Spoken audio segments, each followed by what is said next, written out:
তো আমার আম্মু ফোন দিয়েছিল, যাই হোক। তো এটা এখন আমরা খুলছি কষ্টে। ভাই এই বক্সটাকে খুব যত্নে রাখা লাগবে। প্রথমবার নিজের টাকা দিয়ে নিজের ওয়ার্কের জন্য কিছু কিনছি ভাই।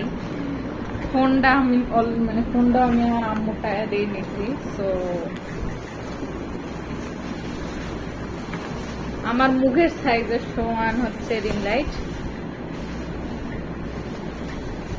মোটামুটি কোয়ালিটির নিচে, যেটা আমি বুঝতে পারতেছি।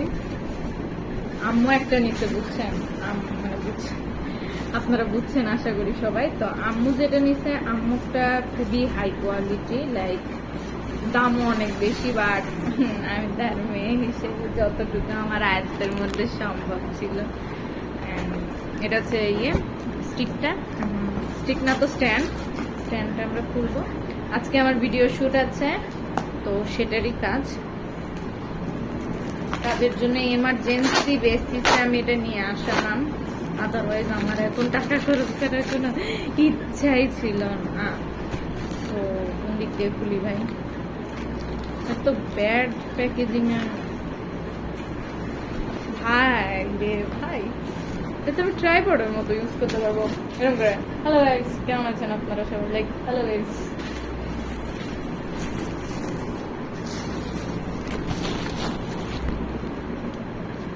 আমি না লেজিট জানি না এগুলা কেমনে সেট করে ভাই। আমার পছন্দিদা মাঠ ভাই, তুমি চলে আসো। আমার এগুলা খুব প্যারা লাগে। এক্স্যাক্টলি কতটা দূর নেওয়া যায় আমি বুঝতে পারতেছি না। আই গেস এতটুকুই না, আরো স্ট্রেচেবল এগুলো ভাই। আমি জিনিসটা না ভাঙতে চাইতেছি না।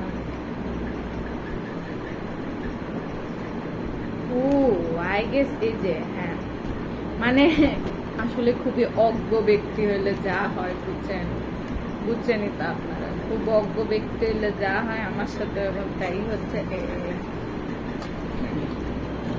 একদম টপেই নিব আমরা, যেহেতু আমি খাটো মানুষ, তো আমার খুবই টপেই লাগবে।